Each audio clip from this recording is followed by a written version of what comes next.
আসসালামু আলাইকুম। আজকে রান্না করব শিং মাছ ভুনা।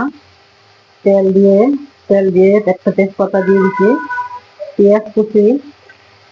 পেঁয়াজটা লাল লাল হয়ে গেছে, মশলা দিতে এসেছে আদা বাটা রসুন বাটা তেলের সঙ্গে ভেজে নিচ্ছি। একটু মশলাটা কষাতেছি, হলুদের গুঁড়া, মরিচের গুঁড়া, ধনিয়ার গুঁড়ো একসঙ্গে ভালোভাবে কষিয়ে নিব। এতে দেখুন আমার কষানো হয়ে গেছে। এখন দিয়ে দিব শিং মাছ।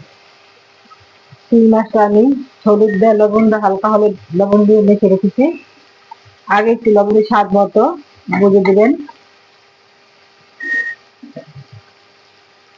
এইভাবে রান্না করলে শিং মাছটা অনেক সুস্বাদু হয়, মজা হয়।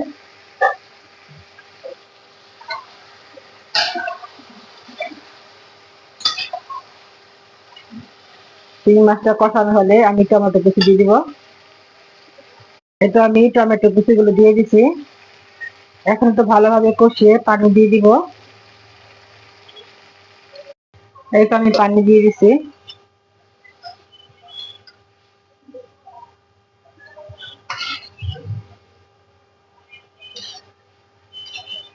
শিং মাছ বেশি বেশি খাবেন।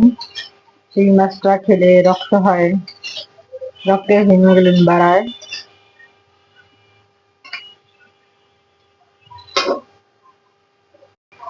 এই তো কয়েকটা কাঁচামরিচ দিয়ে দিচ্ছি। এখন লাল সবুজ দেখতে সুন্দর লাগবে, এই জন্য দিচ্ছি।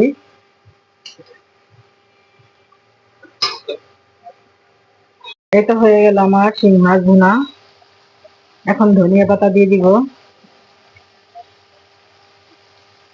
এই তো রান্না হয়ে গেছে। কেমন হয়েছে বলবেন, ভালো লাগলে লাইক কমেন্ট সাবস্ক্রাইব করবেন। এখন পরিবেশন করে দেখাবো। এই তো আমার রান্না হয়ে গেল মজাদার শিং মাছ ভুনা। ভালো লাগলে লাইক কমেন্ট সাবস্ক্রাইব করবেন। এইভাবে রান্না করে খেয়ে দেখবেন, কেমন লাগে কমেন্টে বলবেন। সবাই ভালো থাকবেন। আল্লাহ হাফেজ।